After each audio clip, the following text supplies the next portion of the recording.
Southern California has seen a steep decline in TV and film production over the past several years. Proposals have been made by the entertainment industry and the government to stem the tide of runaway productions, but is there a solution that politicians and industry leaders are missing? Hi, James Pacini, entertainment attorney in Los Angeles. Due to various factors, film and TV production in Southern California has declined dramatically over the past several years. As discussed in previous videos, proposed solutions have included increasing and expanding tax credits and incentives and other measures. However, are there alternatives that are not being considered? One idea is to follow the example of countries like the United Kingdom, France, and Canada, and invest hard cash directly into the film industry, not just soft money through tax credits and incentives. Equity-based funding models provide direct financial support to filmmakers, offering actual cash investments in projects in exchange for a share of future profits. This creates a more sustainable and competitive film industry. In the United Kingdom, the British Film Institute, or BFI, provides equity investments to films through the National Lottery, allowing the government to share in box office revenues.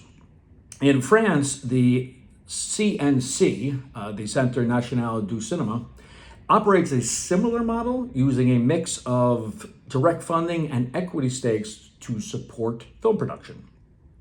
Meanwhile, in Canada, Telefilm Canada, sustained by taxes of existing media revenue streams, invest in films directly, taking an equity position to help producers secure additional financing and ensure a return on investment if the film succeeds. But California has a unique advantage over any other U.S. state and virtually any country because California is economically a country with the fifth largest GDP in the world at over $3.9 trillion, which is far exceeding that of the UK, France, and Canada. California could adopt an equity-based funding model by providing 50 to 100% of the budget for films across all budget levels, allowing the state to earn a share of future profits, royalties, and residuals from successful films. There's a number of ways this could be done. The state could take a two-pronged approach, partnering with major studios to keep bigger budget productions in California, while also funding independent films to support emerging and diverse storytelling. Profits generated from successful projects could be reinvested into new films, creating a self-replenishing fund that supports continuous production without draining state resources. With more production choosing California, the state would benefit from increased payroll taxes, sales tax on goods and services, and income taxes from industry workers and businesses. Funding films directly would stimulate job creation across multiple sectors, from construction and hospitality to technology and logistics, multiplying the economic benefits as each dollar spent circulates through the state's economy.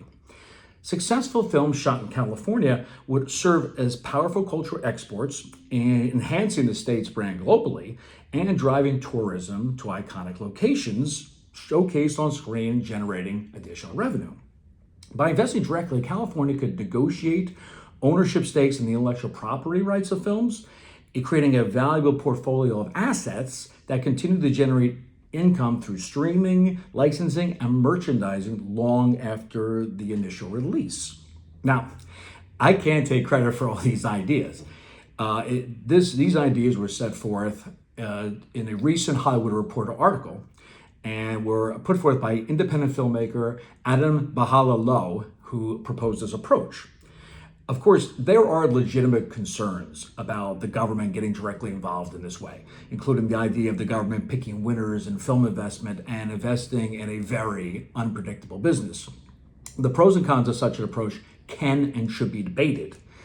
But to stop the exodus of production, politicians and industry leaders must engage in innovative thinking, as doing nothing is no longer an option if we want to preserve the entertainment industry in Southern California.